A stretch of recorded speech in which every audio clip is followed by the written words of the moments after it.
Alors, je disais également tout à l'heure que Jésus-Christ est celui qui nous apprend à nous aimer les uns les autres, comme il est écrit en Jean 13, versets 34 à 35, mais il est également écrit en Matthieu 22, verset 39, tu aimeras ton prochain comme toi-même. Et vraiment, je rends grâce et gloire à Dieu qui est celui qui nous apprend à ne pas faire aux autres ce que nous ne voudrions pas qu'ils nous fassent. Et vraiment, je rends grâce et gloire à Dieu pour cet enseignement parce que je crois qu'il est important que nous le retenions chacun d'entre nous parce que vraiment, il me paraît essentiel et incontournable.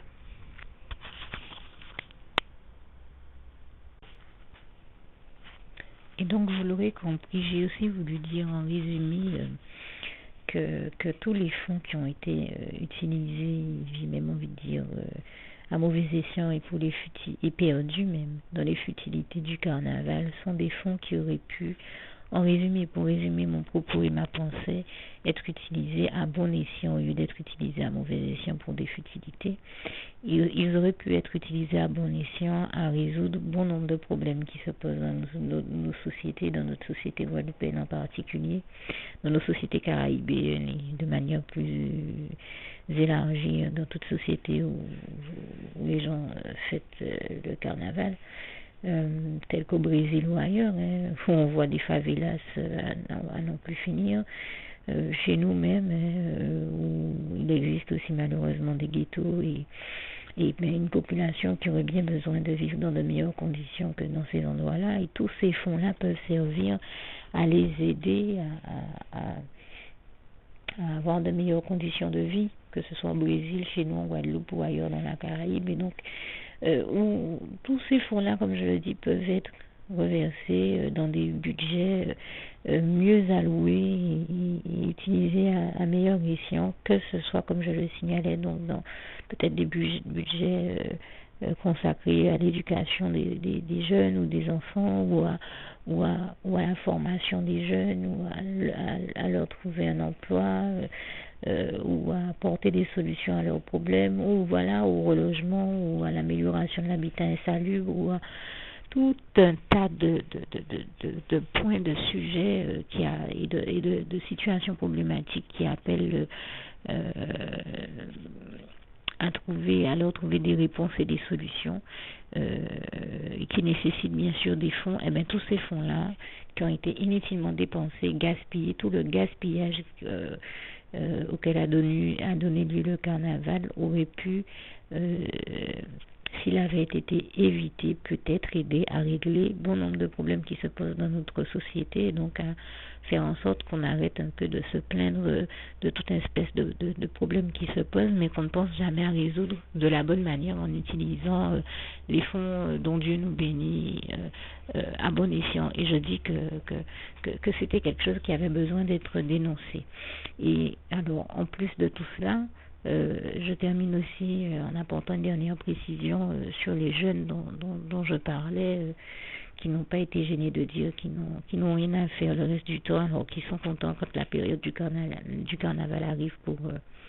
aller s'enfiler ses masques et semer la terreur partout, effrayer les petits comme les grands. Et je disais qu'en fait ils ne se rendent pas compte qu'ils sont en train de jouer le jeu du diable qui en quelque part est en train de les initier et de leur apprendre à faire le mal, à faire peur aux autres et à faire de l'argent en faisant peur aux autres, donc en faisant du mal aux autres. C'est extrêmement pernicieux, c'est extrêmement pervers comme tout ce que le diable fait, puisque ces enfants-là, à l'âge qu'ils ont, commencent déjà à prendre goût non seulement au fait de prendre de l'argent, de faire de l'argent, mais de faire de l'argent de la mauvaise manière, de faire de l'argent en faisant du mal, en faisant peur aux autres, en faisant en semant la peur, la terreur de la part du diable dans la vie des autres et en plus en les arnaquant, en les raquettant presque, en les agressant presque, presque, ça ne parle pas comme ça, ça ne ressemble pas à ce qui est une agression, mais quand on extirpe de l'argent à quelqu'un ou qu'on lui fait nous remettre de l'argent sous le coup de la peur, enfin parce qu'on l'effraie, ben c'est rien d'autre qu'un racket ou qu'un vol ou ça peut être considéré comme tel et comme une agression, parce que quand on entend les gens dire j'avais peur donc j'ai donné de l'argent, c'est que forcément ils ont été d'une certaine manière volés, agressés, on leur a forcé à leur donner de l'argent sous le coup de la peur. Et de voir que ce sont des enfants qui se cachent derrière des masques, des enfants ou des jeunes enfants ou des jeunes adolescents qui font ces choses-là, je me dis c'est terrible. C'est-à-dire que le diable est en train de les mettre, de leur apprendre, de les initier au mal et de leur apprendre à pratiquer le mal pour obtenir de l'argent. Le danger, entre bien d'autres choses de ces situations-là, et que je dénonce ici, et c'est là qu'on voit que ce sont les œuvres du diable, les œuvres destructrices du diable là encore, et que ces enfants-là, que ces jeunes-là, que ces adolescents-là prennent plaisir à faire de l'argent, mais en faisant du mal aux autres. C'est terrible, parce que ces mêmes personnes-là peuvent devenir des délinquants de demain, parce que à s'amuser à ces jeux-là, et bien par la suite, ils peuvent se retrouver à être dans quelque chose où, fort de ces expériences-là, mais ils vont de plus en plus loin dans ce fonctionnement-là, et c'est comme ça qu'on entend parler de délinquants et de personnes qui vont de plus en plus loin dans la délinquance et dans les méfaits que le diable les invite à commettre, sans même n'avoir plus aucune conscience de la gravité de leurs actes et de ce qu'ils sont en train de faire, de la violence qu'ils imposent, de la violence et du mal et ainsi que du mal-être et des souffrances qu'ils imposent aux autres et qu'ils sont en train de commettre de la part du diable. C'est très très grave, et de grâce, arrêtez toutes ces pratiques au nom puissant de Jésus, car elles ne sont pas de Dieu. Dieu nous apprend à nous aimer les uns les autres, comme je le disais tout à l'heure qu'il est écrit en Jean 13 verset 34 à 35. Donc il nous apprend à nous aimer les uns les autres, nous respecter les uns les autres, et cela implique aussi d'aimer et de respecter Dieu, donc de faire sa volonté, et en aucun cas Dieu n'invitera jamais personne à devenir à faire du mal aux autres, à leur faire de la violence, à les agresser, à les racketter, à les voler. Toutes ces pratiques-là ne viennent et ne proviennent que du diable, qui, comme Jésus-Christ nous en avertit en Jean 10, verset 10, n'est venu que pour voler, détruire, tuer, etc., etc. Donc, toute forme de violence, d'agression et de mal ne proviennent que du diable, de ses serviteurs, de son royaume et de ses pratiques. Donc, ce sont des pratiques ténébreuses que ces pratiques-là, même si personne ne le dénonce ouvertement au grand jour, et bien moi, en tant que chrétienne, je m'élève pour les dénoncer au nom puissant de Jésus et pour vous inviter à arrêter ces pratiques, car elles font du mal à nos compatriotes et à ceux qui les subissent,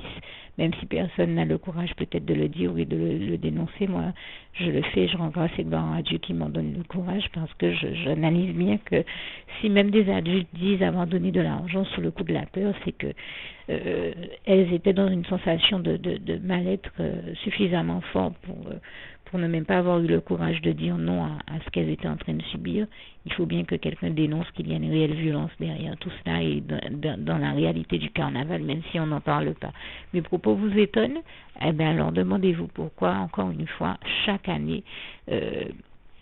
quand on parle de la réalité de ce qui se passe au carnaval dans le Sambodrome au Brésil, on dénombre des meurtres commis à l'arme blanche, des drames et bien d'autres choses, comme je le disais, le cortège de conséquences négatives, néfastes et malheurs qui accompagnent le carnaval, que ce soit au Brésil et dans presque tous les pays où il est célébré. On se rend bien compte de toutes ces conséquences négatives. Donc j'espère que tous ces documents vous auront aidé à ouvrir les yeux sur ces réalités-là. Et comme je le disais, si je ne suis pas la seule à dénoncer les dérives du carnaval, au point qu'il y ait eu des chercheurs qui fassent des travaux sur la question, c'est que toutes ces choses-là dénoncent bien une réalité qui existe malheureusement bel et bien, et qu'il s'agit d'arrêter en choisissant de poser les bons actes, de faire les bons choix et de prendre les bonnes directions. Et la bonne direction n'est très certainement pas celle du carnaval. Alors, au lieu de perdre votre temps, votre énergie, vos richesses et bien d'autres choses dans le contexte du carnaval, comme je le disais, eh bien, choisissez de les utiliser et de les investir à bon escient, là où Dieu vous inspirera de le faire. Que Dieu vous garde et vous bénisse tous. À bientôt.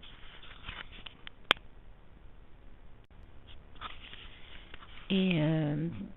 pour préciser le sens profond de mon propos, je trouve que 2 passages sont nécessaires à rajouter, au moins 2 passages, mais vous en trouverez bien d'autres dans la Bible qui entrent en corrélation avec ces 2 passages. Le psaume 24, verset 1. À l'Éternel la terre et tout ce qu'elle renferme, le monde et tout ce qui l'habite. Et je rends grâce et gloire à Dieu puisque je cite ce passage pour vous rappeler que, comme je le disais, l'Éternel, notre merveilleux Dieu d'amour, est le seul maître, créateur et donc propriétaire de tout l'univers, de la terre, de tout l'univers et de tout ce qui existe et qui est venu à l'existence, puisque Dieu a tout créé, toute la gloire lui en revient, y compris donc toutes les richesses de la terre. Et donc le passage de Philippiens 4, verset 19 nous dit bien, et mon Dieu pourvoira tous vos besoins selon ses richesses et avec gloire en Jésus-Christ. Et bien ça m'amène à vous préciser que par définition, justement, toutes les richesses qui existent appartiennent à l'Éternel notre Dieu, comme tout ce qui existe d'autre, puisqu'il en est le créateur, le seul maître et propriétaire, et toute la gloire lui en revient. Et en complément de ces 2 passages, donc le psaume 115, versets 12 à 15, l'Éternel se souvient de nous, il bénira la maison d'Israël, il bénira la maison d'Aaron, il bénira ceux qui craignent l'Éternel, les petits et les grands. L'Éternel vous multipliera ses faveurs à vous et à vos enfants.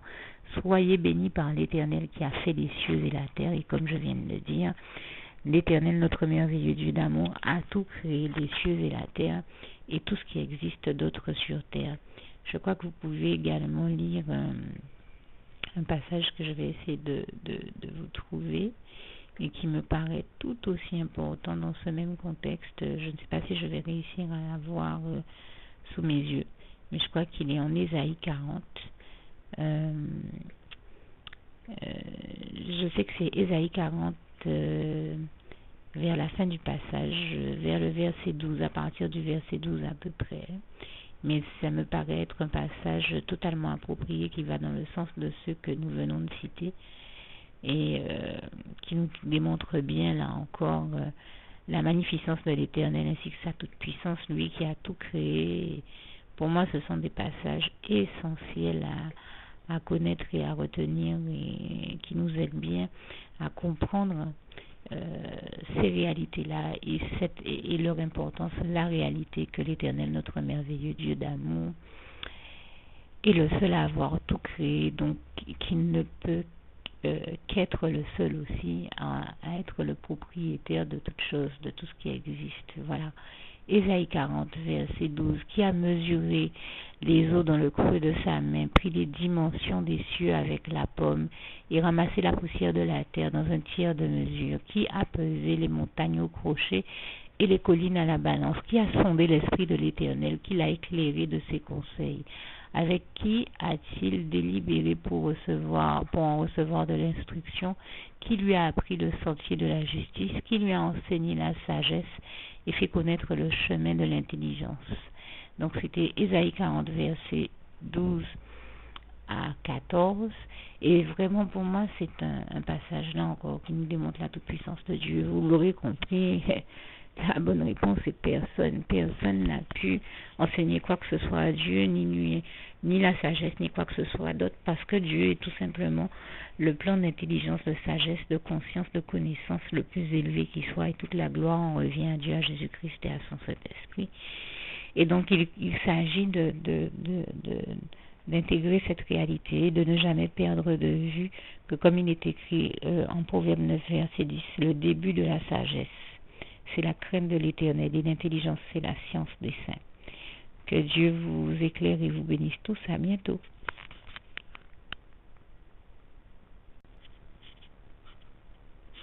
Alors, il me paraissait important de rajouter à mon propos un passage qui là aussi me paraît être un passage clé. C'est 3 Jean 1, verset 2. Bien-aimé, je souhaite que tu prospères à tous égards et que tu sois en bonne santé comme prospère l'état de ton âme. Juste une petite précision pour tous ceux qui ne sont pas encore, qui n'ont pas encore choisi la meilleure des options qui soit, qui est celle d'aller se placer, de faire le choix à soi-même, d'aller se placer dans les bras d'amour de Jésus-Christ. pour se mettre à l'abri de ce monde cruel, eh bien, je partage avec vous la prière par le biais de laquelle on y accède. Et commence par vous rappeler également ce passage de Jean 14, verset 6, où il est écrit que Jésus-Christ est le chemin, la vérité et la vie. Nul ne vient au Père, Dieu, sans passer par le Fils Jésus-Christ, bien sûr. Je le dis à ma manière, vous regarderez comme il est actuellement écrit dans vos Bibles là encore. Et donc, n'hésitez pas à ouvrir vos cœurs à Dieu, à Jésus, à son Saint-Esprit, à être sincère avec lui et à lui adresser la prière qui suit, à lui dire tout simplement, Éternel mon Dieu, Seigneur Jésus-Christ, moi, un tel, vous dites votre nom et votre prénom, je t'accepte aujourd'hui comme mon sauveur personnel, le seul maître et roi de ma vie. Je remets toute ma vie entre tes mains puisqu'elle t'appartient, Éternel mon Dieu, puisque tu l'as créée, cette vie. Donc tu en es donc le seul maître et propriétaire comme de tout ce qui existe dans tout l'univers. Je remets donc toute ma vie entre tes mains, je te la donne. Merci, Éternel mon Dieu, aussi de permettre que cette vie que tu m'as donnée continue à être à ta gloire et que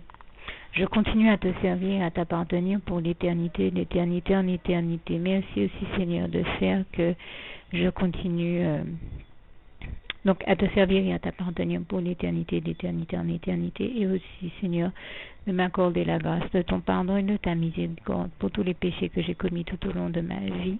jusqu'à la date d'aujourd'hui incluse. Et c'est au nom puissant du Seigneur Jésus-Christ que j'ai fait cette prière. Et à vous tous qui avez fait cette prière, je vous dis que Dieu vous bénisse abondamment, puissamment, richement. Et surtout, n'hésitez pas à la partager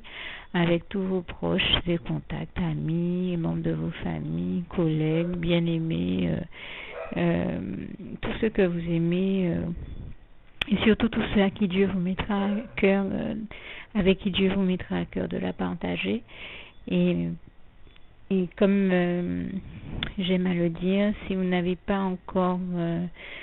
pris le temps de faire cette prière, comprenez bien que voilà, ça ne vous coûte rien de la faire, c'est gratuit, c'est indolore, et que voilà, vous n'êtes pas obligé de me croire, mais moi il m'est arrivé tout comme vous de devoir faire cette prière un jour dans ma vie, et quand on m'a proposé de la faire, je me suis dit, et si c'était vrai, et si c'était vraiment Dieu qui, par ce biais-là, m'appelait à lui et me demandait de lui donner ma vie, de l'accepter, c'était Jésus qui était en train de vraiment me tendre la main et qui était en train de me demander de l'accepter comme mon sauveur personnel, je ne pourrais pas passer à côté de l'occasion de lui dire oui, parce qu'il faut aussi que je reste ouvert ou ouverte à ce que Dieu peut avoir à me dire. Il faut que je garde mon cœur et mon intellect ouvert à ce que Dieu peut avoir à me dire.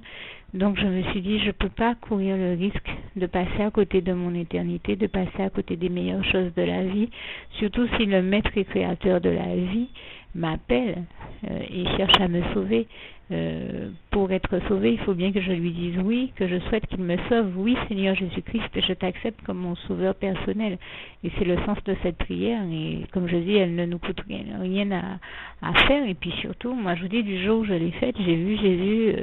changer ma vie en mieux sur tous les plans. Et donc je crois que ça ne vous coûte rien, ça ne vous coûte rien vous non plus de la faire et puis d'expérimenter, de regarder comment les choses vont se dérouler dans votre vie, de regarder Jésus changer votre vie en mieux, à vous aussi. Et voilà, d'en faire l'expérience. Et pour en faire l'expérience, il faut commencer par faire cette prière. Donc si vous ne l'avez pas encore dite, réembobinez tout simplement cette vidéo ou ce document si vous préférez, réécoutez-le et dites avec moi la prière que vous m'avez entendu mentionner. Et n'oubliez surtout jamais que tout est possible à celui qui croit en Dieu, en Jésus-Christ et en son Saint-Esprit, comme il est écrit en Marc 9, verset 23, et que tout est possible à Dieu, comme il est écrit en Marc 10, verset 27. Que Dieu vous bénisse donc et à bientôt.